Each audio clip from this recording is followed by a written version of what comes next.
안녕하세요. 오늘도 사연살롱을 찾아주셔서 감사합니다. 저는 똥차를 보내고 벤츠를 만난 30대 여성입니다. 저는 3년 전에 4년간의 결혼 생활을 정리하고 이혼을 했어요. 이혼을 하고 그때 가장 많이 들었던 말이 똥차 가고 벤츠 온다는 흔하디 흔한 말이었어요. 정말 흔한 말이죠? 여러분들도 헤어진 친구에게 저런 말을 하면서 위로를 해본 적이 있을지도 모르겠어요. 물론 저도 헤어진 친구에게 저런 말을 하며 위로를 했던 것도 같고요. 하지만 막상 제가 들으니 저 말이 위로가 안 되더라고요. 그냥 흘려들었어요. 똥차 가고 벤츠 온다니 너무 뜬구름 잡는 이야기이기도 하고, 그때만 해도 저는 제 이혼이 한 번의 실패라고 생각해서 고작 그런 말로 위로가 되지 않았어요. 그리고 애초에 저는 이혼을 하고 다른 사람을 만날 생각이 없었기도 했고요. 다시 사랑을 할 수 있을까 하는 근본적인 의문도 들었어요. 그렇게 저는 하루하루 저를 갉아먹으며 시간을 보냈어요. 그런데 놀랍게도 인연이라는 게 정말 있는 건지, 동굴 속에 있던 저는 한 줄기의 햇빛처럼 반짝이는 벤츠보다 더 멋진 지금의 남편을 만났어요. 똥차 가고 벤츠 온다고 친구들이 저에게 걸었던 주문이 답을 하는 순간이었어요. 그리고 제 멋진 남편은 이혼 뒤에 훅폭풍처럼 닥친 저의 서름과 좌절을 기사님처럼 물리치고 새로운 시작을 할 수 있도록 도와줬어요.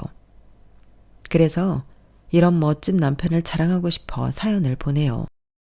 저는 7년 전 같은 대학을 나온 화학과 동기로부터 남자 한 명을 소개받아요. 제 대학 동기가 공부를 참 잘해서 대기업 연구원으로 입사했거든요. 남자는 같은 연구소를 다니는 선배 연구원이었어요. 선배가 아무나 소개시켜 달라고 해서 나한테 부탁하는 거 아니야? 설마, 그럼 내가 너한테 부탁 안 하지. 그렇게 난감한 상황은 아니었어. 나랑 친한 선배고 잘 챙겨주고 믿음직한 선배야. 평판도 좋고. 어때? 해볼래? 너 안 그래도 나랑 결혼할 사람 부럽다며. 초봉인데 그 정도 받고 보너스도 많이 나오고 복지도 좋다고. 그건 그런데 아무리 그래도 헤어진 지 얼마나 됐다고 소개를 받아. 소개받을 사람한테나 전에 만난 사람한테나 예의가 아니지 않아? 맞아요. 그때 제가 길다면 길고 짧다면 짧을 4년간의 연애를 끝낸 지 얼마 되지 않았던 때였어요.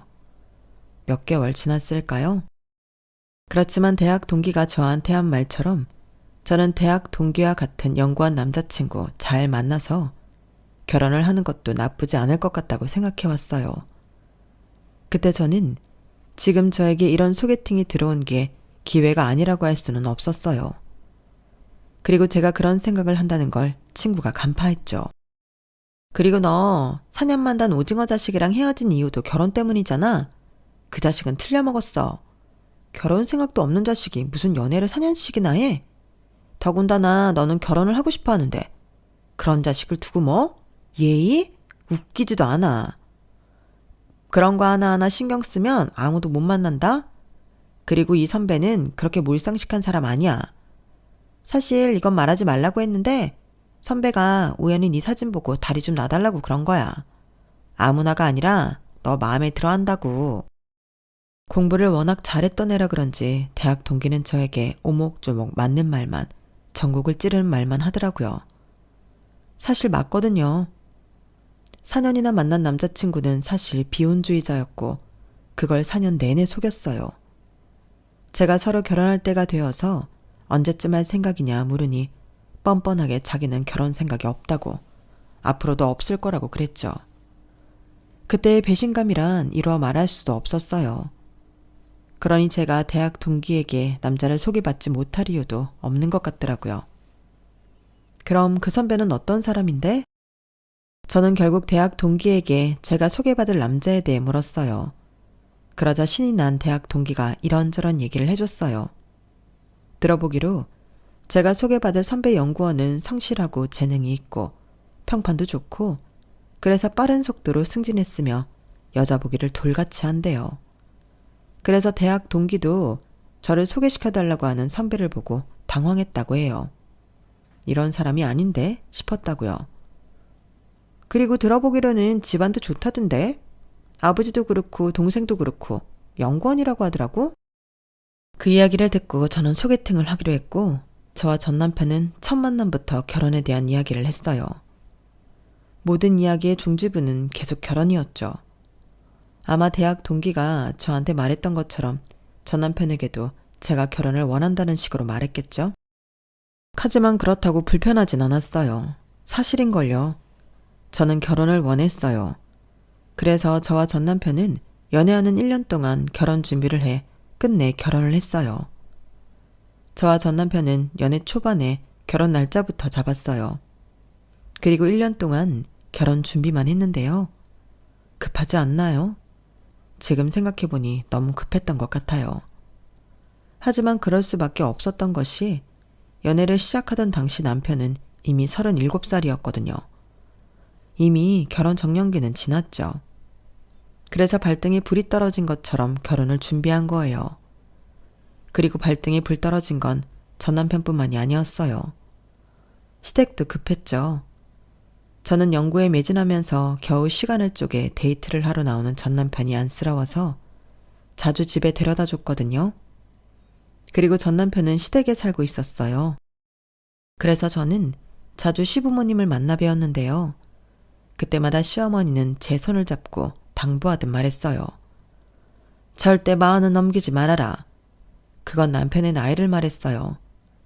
시어머니는 정말 무서운 얼굴로 어쩌면 본인이 무섭다는 듯이 그렇게 말했어요. 그리고 저와 전 남편이 결혼 날짜를 잡은 지 몇 주 되지 않았을 때 시부모님은 이미 저희가 살 집을 구매해서 부동산 서류를 저희에게 주었어요. 어머니, 이게 뭐예요? 이제 겨우 결혼 날짜 잡았는데 그리고 집은 저희가 알아서 할 수 있어요. 알아서 할 수 있으면 해봐라. 하고 이 집을 세주든 그 집을 세주든 하면 되지. 집은 많으면 많을수록 좋은 거다. 네가 아직 어려서 그래. 그래, 네 엄마 말이 맞아. 어차피 해주려고 했던 거니까 받아라. 그리고 집 사려고 한 돈은 차곡차곡 모아서 다른 데 투자하든지. 그건 니들이 알아서 하고 우리는 해줄 수 있는 데까진 해줄 테니까. 집은 너무 작으면 그럴 것 같아서 40평짜리를 했다. 네? 40평이요? 어머님, 아버님, 아직 저희 아이도 없는데. 어차피 가질 거잖아. 집도 너무 자주 옮기면 안 좋다. 그리고 40평이라고 해봤자 애들 크면 또 넓은 평수로 이사해야 해. 세아가, 너는 우리 집이 몇 평으로 보이니? 네? 그건 잘... 그렇게 안 보여도 60평이다. 너희들 이렇게만 모여도 60평이 작은데 40평 정도는 되어야지. 그리고 결혼 날짜 앞당길 수 있으면 더 앞당겨라. 어떻게 너희는 날짜 새겨주니까 제일 늦은 날짜로 잡니? 어차피 할 거 후딱 해치우고 말아라. 그래서 저와 전 남편은 날짜를 앞당겨서 결혼을 했어요. 원래는 내년 겨울이었는데 초가을로 앞당겼죠. 그러니 결국 1년도 채 연애를 안 하고 결혼을 한 거네요. 결혼식은 급하게 준비한 만큼 어수선했어요.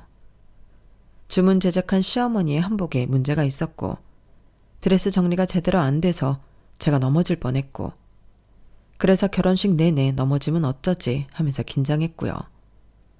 전 남편의 친구가 축가를 부르는데 마이크가 도중에 끊기기도 했고 부케를 잡아야 하는 친구가 자꾸 부케를 놓쳐서 곤란하기도 했어요. 그리고 그게 저와 전 남편의 결혼 생활을 암시하는 복선이었어요. 그렇게 속전속결로 진행된 저와 전 남편의 결혼을 만족하는 가족이 아무도 없었거든요. 일단 전 시부모님은 남해에 사시는 제 친정부모님을 상견례 때 처음 보셨어요. 저희 아버지는 멸치 잡는 배를 타시고 저희 어머니는 미역을 캐시는데요. 그래서 저희 부모님 얼굴은 햇볕에 붉게 타 있고 손은 상처로 엉망이죠. 그런데 전 시부모님이 저희 부모님의 그런 행색을 보고 대놓고 놀라셨어요. 놀란 표정을 숨기지도 못하고 계속 말을 더듬었죠. 어머, 피부가 어디 다치신 건 아니죠? 네?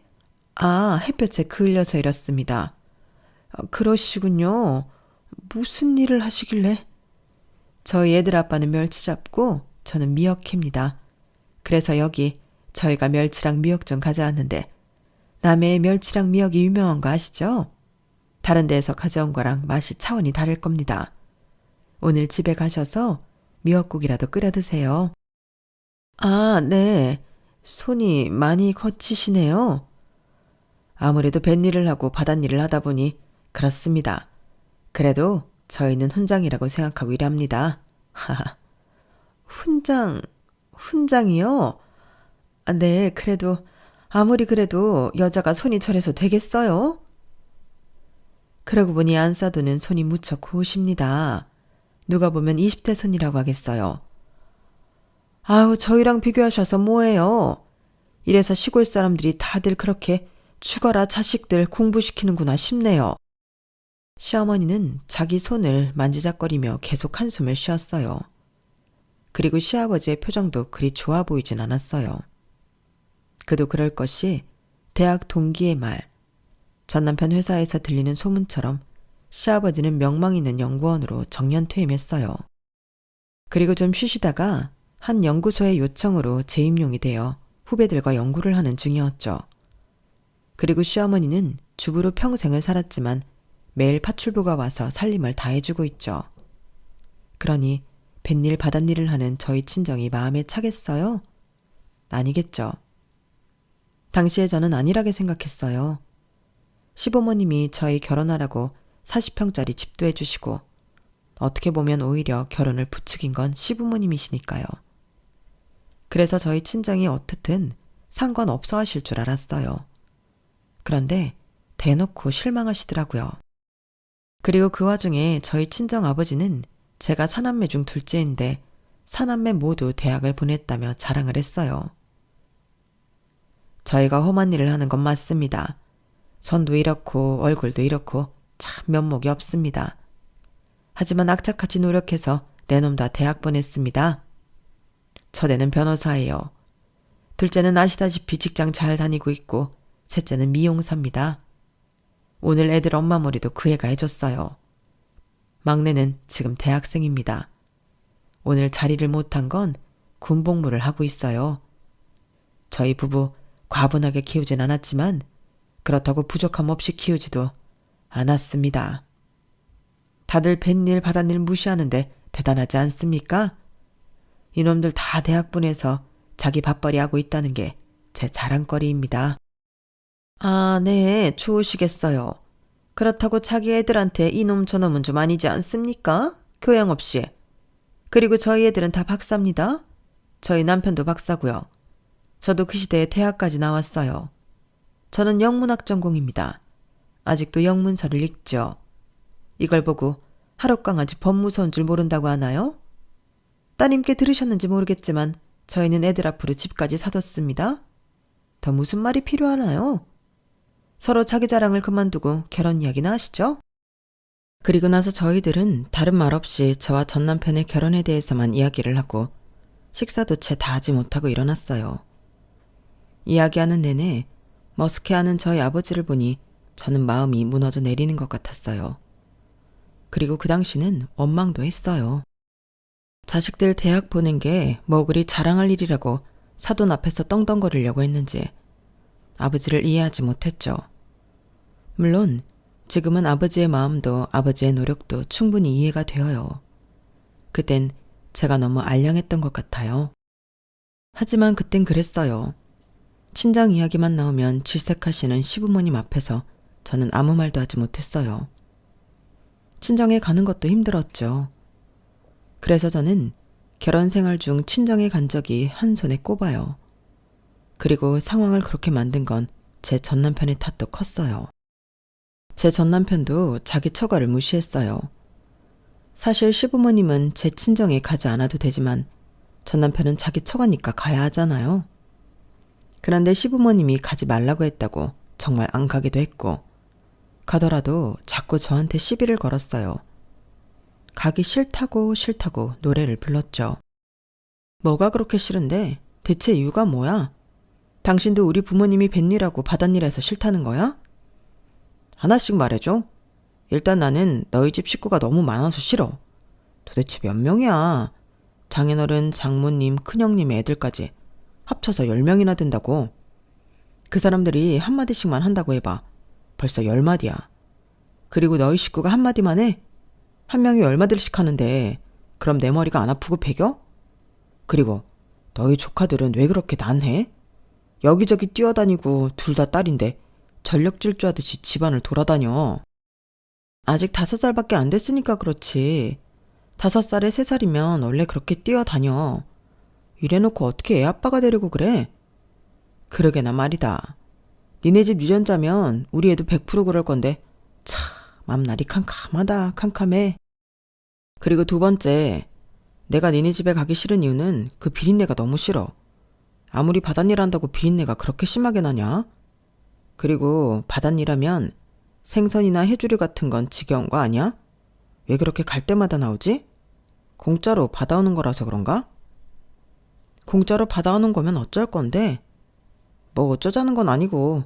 그리고 세 번째는 갈 때마다 술을 마신다는 거야. 어떻게 사람이 갈 때마다 술을 마시냐? 안 마시는 날이 없어.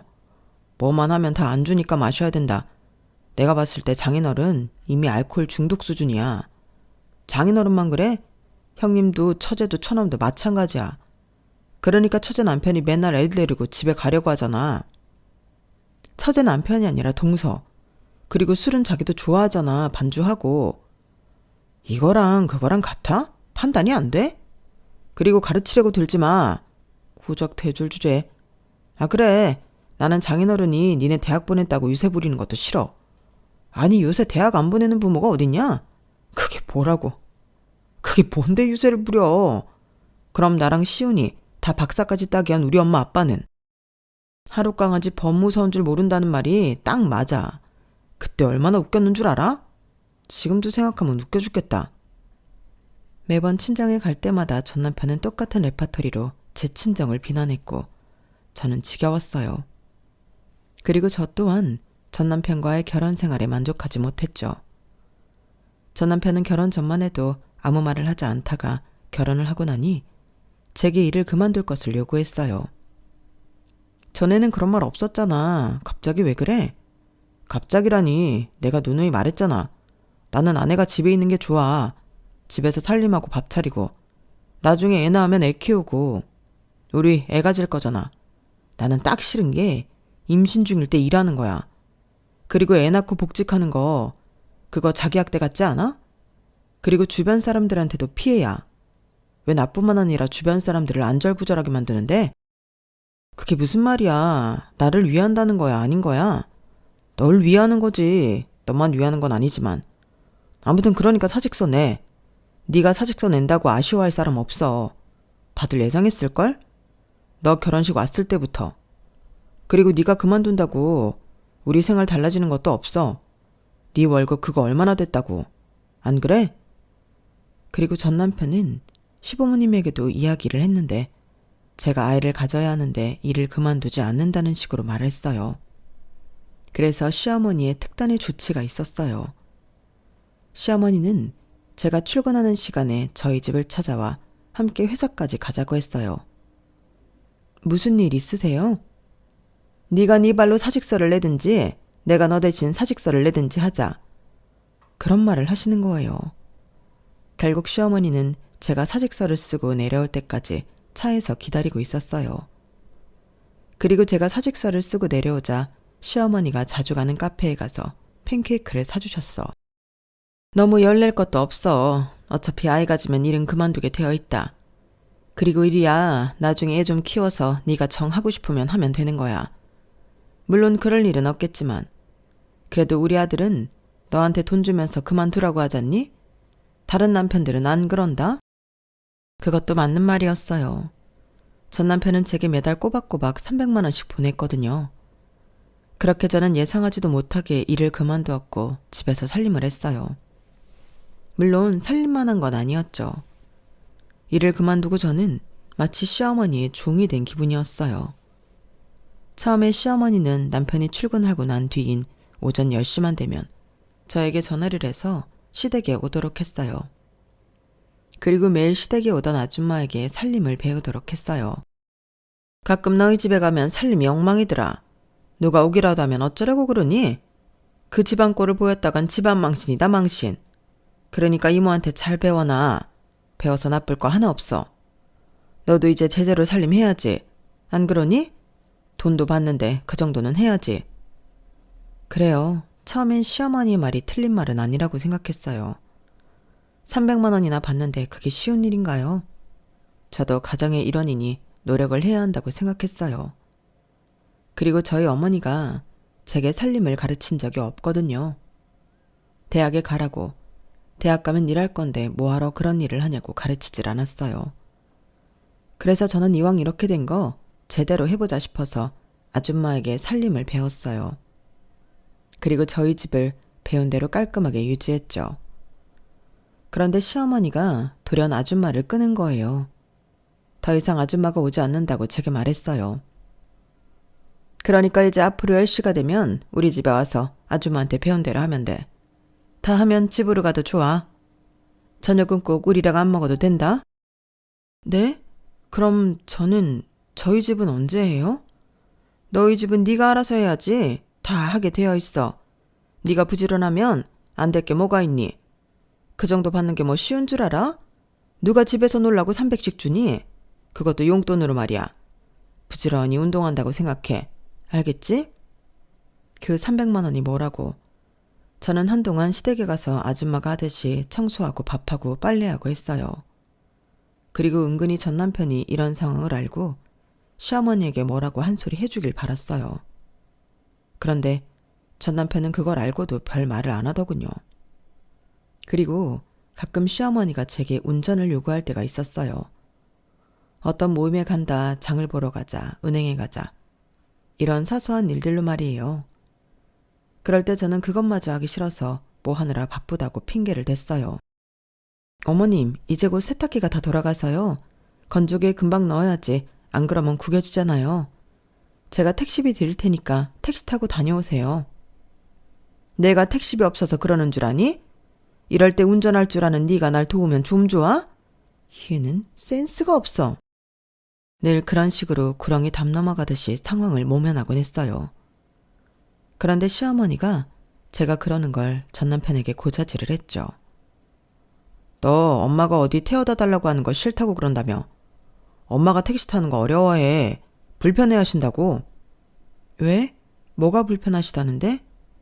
너는 다른 때는 안 그러면서 이럴 때마다 오목조목 따지더라.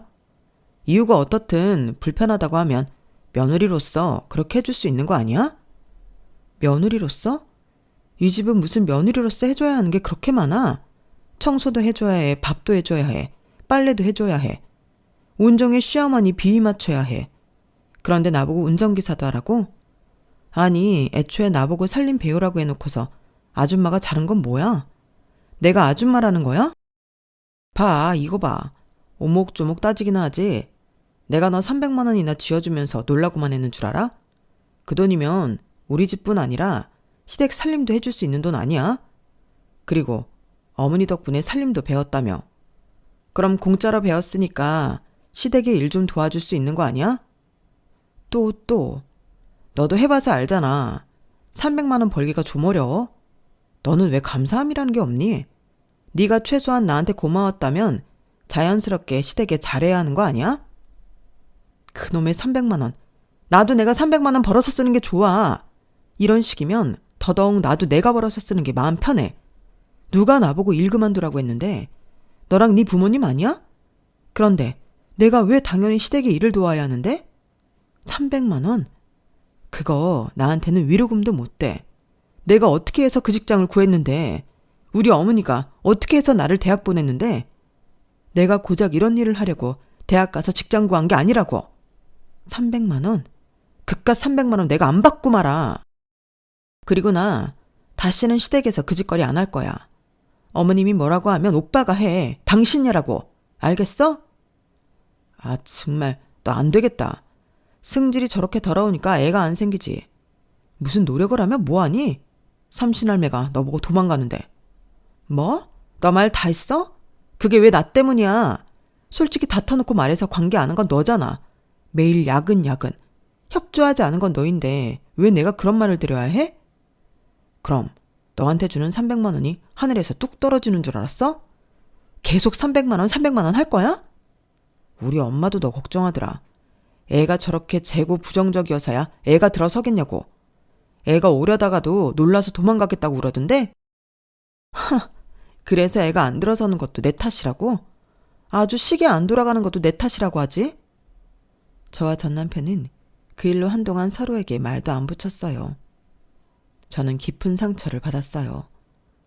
특히나 다른 어떤 문제들보다도 아이 문제는 절 정말 가슴 아프게 했어요. 가뜩이나 결혼 생활 4년 동안 아이가 안 생기는 게 마음에 걸렸는데 그게 저 때문이라고 시댁 식구들이 생각한다니까 상처에 소금 뿌리는 것 같았어요.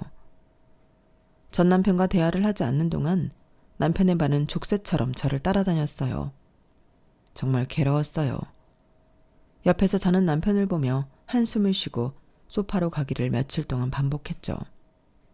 도저히 같은 공간에서 잘 수가 없겠더라고요. 그리고 일주일이나 지났을까요? 대학교를 졸업한 제 남동생이 남해의 레스토랑을 열게 되어요. 남해의 특산물을 중심으로 한 레스토랑이에요. 오픈한 지 일주일밖에 안 됐는데 사람이 붐빈다고 하더라고요. 그리고 그 소식을 제 아버지가 전 남편에게 전한 모양이에요. 그날 저에게 남해에 내려가 보자고 하더라고요. 저는 웬일로 처갓댁 일을 챙기는 전 남편이 기특하기도 하고 고맙기도 했어요. 그리고 저와의 분쟁을 끝내고 싶다는 신호를 준 것 같기도 해서 기쁜 마음으로 차에 올랐어요. 그날은 또 자기가 운전석에 앉더라고요. 내심 기분이 좋았어요. 하지만 사건은 그날 발생했죠. 전 남편과 함께 남해에 고향에 내려간 것까진 좋았어요. 그런데 도착하자마자 전 남편은 오랜 운전으로 허리가 아픈지 궁시렁거리기 시작하더니 제 기분을 망쳐놓았어요. 아우, 너무 멀어. 내가 올해 결혼한다는 후배한테 무슨 말을 제일 많이 했는 줄 알아? 처갓댁 가깝냐고. 어차피 가야 하니까 너무 가까운 건 별로고 너무 멀면 안 된다고. 난 남해라고 그랬지. 저 땅끝이라고. 그러니 웃고 난리도 아니야. 대체 그런 이야기를 저한테 왜 하는 건지 저는 전 남편의 생각을 도무지 알 수 없었어요. 그리고 아직 브레이크 타임이었는데요. 제가 시간을 기다리자고 하자 남편은 어차피 가족인데 무슨 상관이냐며 가게로 들어갔어요. 그리고 쉬고 있는 남동생에게 천연덕스럽게 보고 싶어서 밟으니까 너무 일찍 도착했네? 지금 식사 되지? 라고 하는 거예요. 매형이 그러는데 처남이 무슨 말을 하겠어요? 남동생이 저희에게 자리를 안내했어요. 그런데 전 남편은 자리에 앉지도 않고 가게 내부를 이리저리 둘러봤어요. 그러면서 뭘 잘 알지도 못하면서 너무 저렴한 자재를 썼네. 층고가 너무 높아서 시끄럽겠다. 메뉴 구성이 별로네. 이런 말을 하기 시작했어요. 그러더니 주방으로 들어가는 게 아니겠어요? 제가 말리니 남동생은 괜찮다고 하면서 매형에게 이것저것 알려줬어요. 그런데 전 남편은 관심도 없으면서 혼수를 두기 바빴죠. 식기세척기를 설치해야 한다느니 재료는 이렇게 썰어두면 안 된다느니 어디서 봤는데 그렇다더라. 이런 쓸데없는 이야기를 하는 거예요. 그리고 전 남편은 하지 말아야 할 말들을 했어요. 그런데 좀 그렇다. 니네 부모님이 멸치 팔아 미역 팔아 고생고생해서 대학 보냈더니 대학 졸업증 필요 없는 일이나 하고 아무리 네가 사장이라지만 이럴 거면 20살 되자마자 노가다해서 사업 비용이나 벌어두지 왜 대학을 갔니? 대학교 다니면서 준비 많이 했어요. 아르바이트해서 돈 모으고 레시피 연구하고요. 저 아무것도 안 한 거 아니에요. 그리고 대학교 생활은 경험이잖아요. 저 충분히 많이 공부하고 졸업했어요. 너무 아쉬운 마음에 그런 말 하는 거죠, 매형? 그럴 필요 없어요. 뭐가 그럴 필요 없어. 내가 네 누나한테 다 들었는데. 너 부모님한테 2천만 원 빌렸다며? 너는 참 너무한다. 너 대학교 다닐 때 너희 형 누나 다닐 때보다 등록금도 비쌌는데. 게다가 너는 자취도 하고 아르바이트해도 용돈 받았잖아. 내가 그런 거 모를 것 같아? 참. 멸치 잡아 미역해서 돈 버는 너희 부모님한테 미안하지도 않니? 그거 3년 안에 갚을 수 있어? 누나, 왜 그런 얘기를 해? 사실 그 얘기는 제가 전 남편에게 말한 이야기였고 저희 오빠도 제 여동생도 모르는 저희 부모님과 남동생 사이의 거래였어요. 저는 어떻게 알게 되었냐고요? 저희 부모님이 저에게도 돈을 빌릴 수 있나 싶어서 저에게만 물어보셨거든요. 그래서 제가 알게 되었고 그때 저는 여윳돈이 없어서 빌려주지 못했어요. 그게 마음에 걸려서 도금 투자하자고 전 남편에게 말한 게 화근이 된 거죠. 동생이 저를 노려보고 화를 냈어요. 자존심이 강한 남동생인데 전 남편의 말에 자존심이 팍 상한 모양이었죠. 그런데 전 남편이 주머니에서 봉투를 꺼내 흔들면서 남동생을 더 약 올렸어요. 이 돈 필요할 텐데 얼굴 풀지 그래. 남동생이 주먹을 불끈 쥐고 화를 참는데 제가 오히려 화가 나서 전 남편을 밀치고 소리를 질렀어요. 너 그만 못해? 지금 어린애같이 뭐하는 짓이야? 이럴 거면 여기에 왜 왔어? 너 나 놀리려고 그러니? 아주 화병 나서 죽었으면 싶어서 그래? 뭐가? 너 이렇게 아랫사람 앞에서 남편을 밀치고 넘어뜨려도 돼? 남편 위신을 살려줘야지 뭐 하는 거야? 남편 위신? 너는 내 위신 살려준 적 있고? 이렇게 내 가족을 무시하는데 내가 가만히 있어야 해? 내가 뭘 위해서 그래야 하는데 이 버러지 같은 놈아. 뭐? 버러지 같은 놈? 너 말 다 했어? 그래, 이 버러지 같은 자식아. 나는 또 나랑 화해하려고 이렇게 내려온 줄 알았다. 내가 미쳤지, 미쳤어. 네가 그럴 리가 없는데. 그렇지? 당장 내 동생 가게에서 나가. 그리고 내 앞에 다시는 나타나지 마. 하, 네가 뭐 나랑 이혼이라도 하겠다고? 그래, 해. 한다고. 이혼할 거야. 서류 정리해서 이 집으로 보내. 내 짐도 보내고 다 보내. 징그러워서 정말. 아주 거지꼴로 살고 싶은가 보다. 거지꼴로 사는 게 지금보다 나아. 그렇게 저와 전 남편은 그 즉시 별거를 했어요. 일주일 후 남편이 친정으로 짐과 서류를 보내더군요.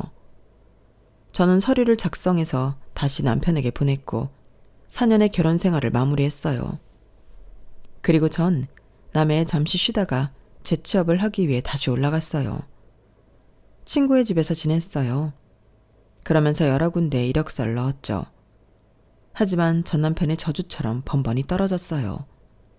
그러다 제 친구 집 1층에 있는 카페에서 이력서를 수정하고 자기소개서를 쓰다가 눈물을 흘렸어요. 저도 모르게 눈물이 나더군요. 그때가 오전 10시. 빌라촌 카페엔 사람이 아무도 없었고 제 우는 소리가 크게 들렸죠. 그런데 음악 소리가 미세하게 점점 커지더라고요. 저는 그제서 소리내서 엉엉 울었어요. 그렇게 한 20분, 30분을 울었을까요? 옆에서 손수건을 내밀더라고요. 카페의 사장이었어요. 손수건은 어린이용 손수건이었고요. 저는 꾸벅 인사를 하고 눈물을 닦았는데 화장품이 묻어 나오더라고요. 아, 제가 세탁해서 드릴게요. 괜찮습니다. 다 오셨어요? 노래 틀어주셔서 감사해요. 그리고 한참을 카페 사장은 제 앞에 있었어요. 제가 의문스러운 표정으로 쳐다보자 옆에 털썩 앉아요. 날이 너무 좋죠? 투명하고 울기 딱 좋은 날이에요. 저도 울고 싶은데 평생 울 거 다 울어서 이제 눈물이 안 나요. 별로 궁금하진 않았는데 저는 눈물을 삼킬 겸 듣고 있었어요. 카페 사장은 자신의 인생사를 이야기하더군요.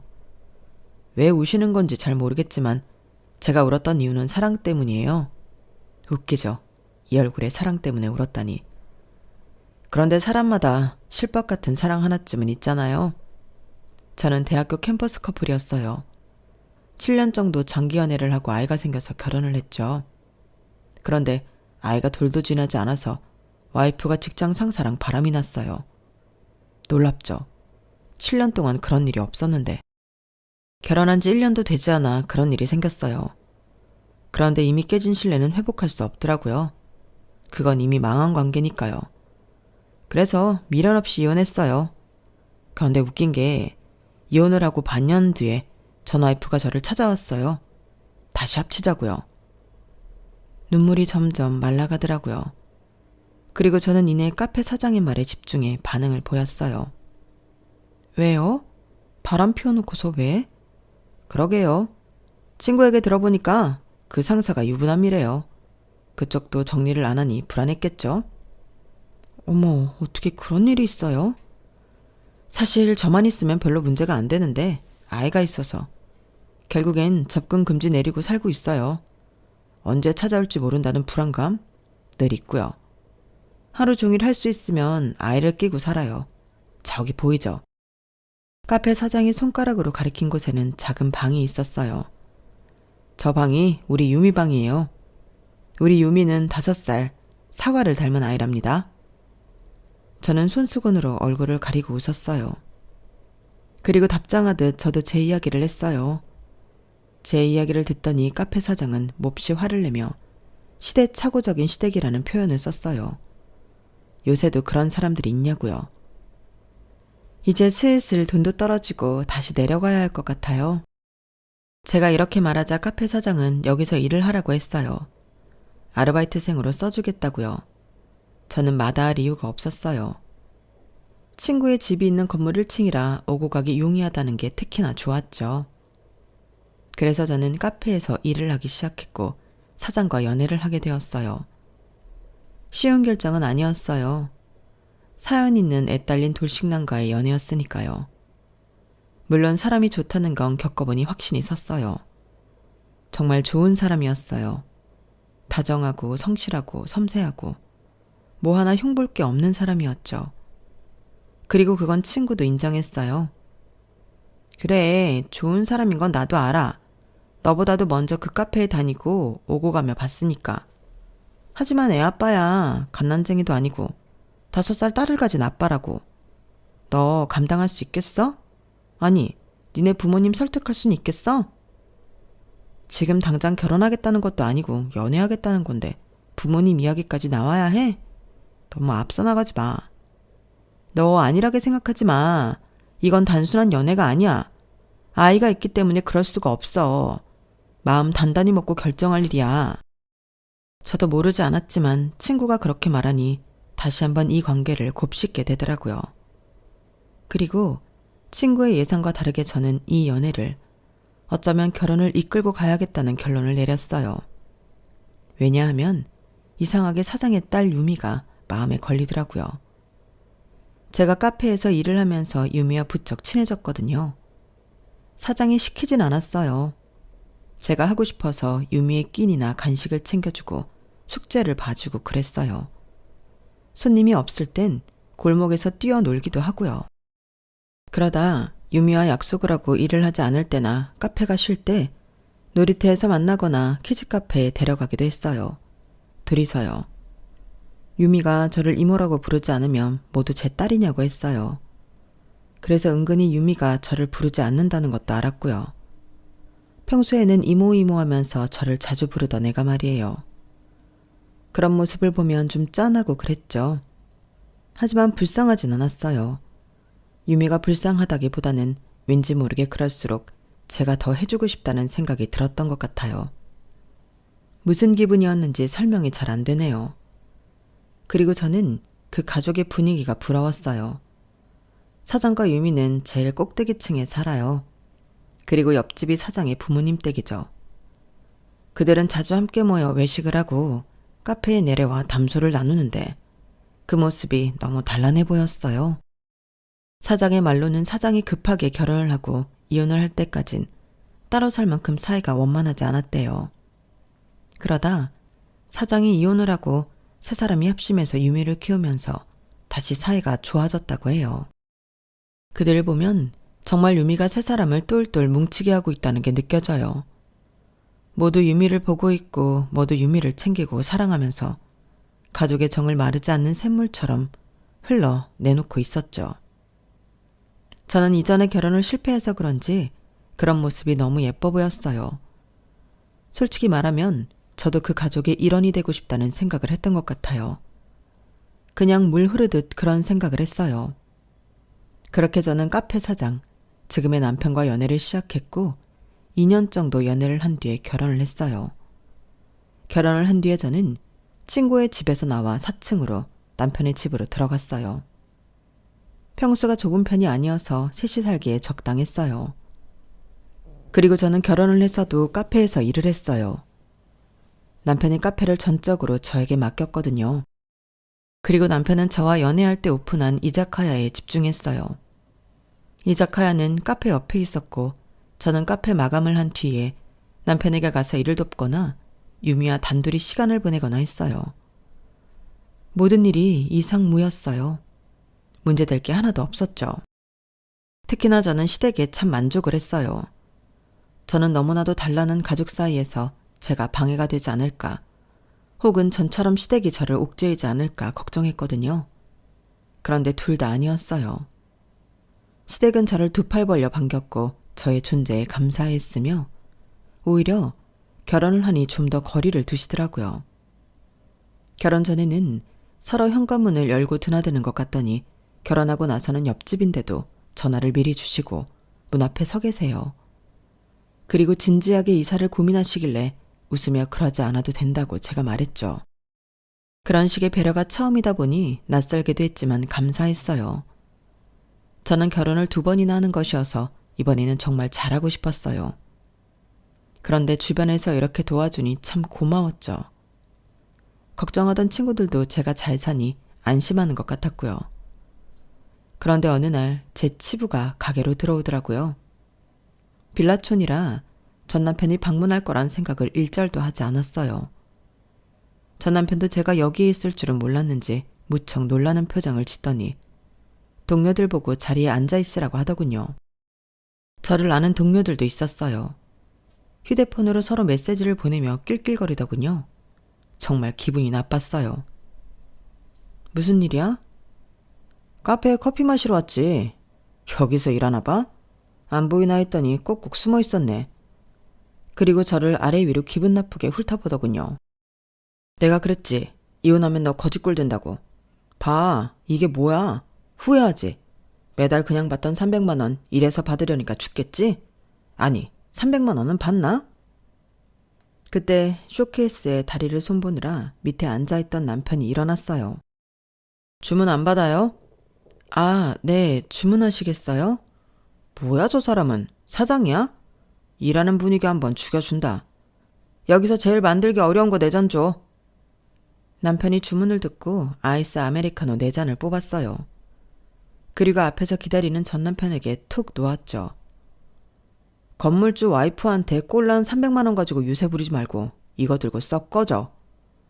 남편의 한마디에 전 남편은 화들짝 놀라서 저를 쳐다봤어요. 건물주 와이프? 너 또 결혼했냐? 그러자 남편은 제 왼손을 전 남편에게 보여줬어요. 남편 손이 화끈거리는 게 화가 많이 난 것 같았죠. 남의 와이프한테 반말 찍찍하지 말고 아주 귀한 곳에 누추한 분이 오셨네요.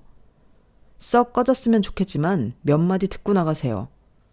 나도 익히 들어서 알고 있어요. 그놈의 300만 원. 아직도 그 소리를 하네. 300만 원이 그쪽한테 쉬운 돈은 아니었나 봐. 이렇게 누누이 말하는 거 보면. 이봐, 내가 와이프랑 동갑이니까 나보다 떡국 7그릇은 처먹은 사람아. 행복은 돈에서 나오는 게 아니야. 나도 꽤 벌거든요.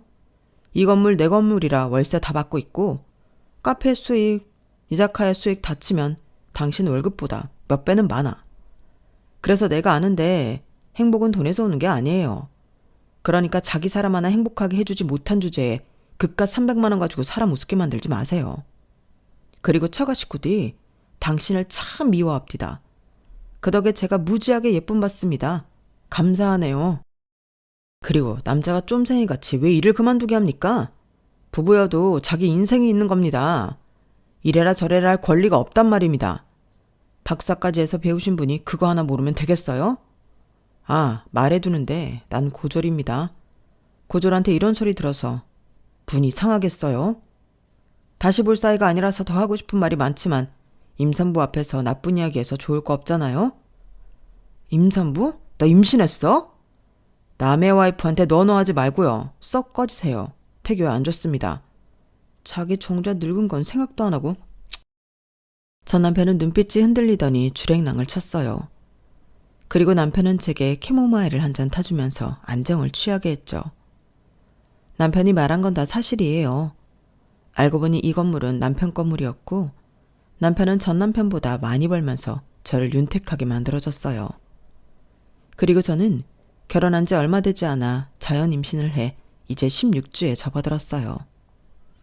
행운에 행운이 따르는 일의 연속이었죠. 저는 따뜻한 차를 마시며 주랭랑을 치던 전 남편을 떠올렸어요. 우습더라고요. 속이 다 시원하고요. 어떻게 그런 말을 할 생각을 했어? 자기한테 그렇게 대하는데 화가 안 나고 배겨? 욕하고 싶은 걸 꾹꾹이 때문에 기어코 참았어. 저는 남편의 손을 꼭 잡고 웃었어요.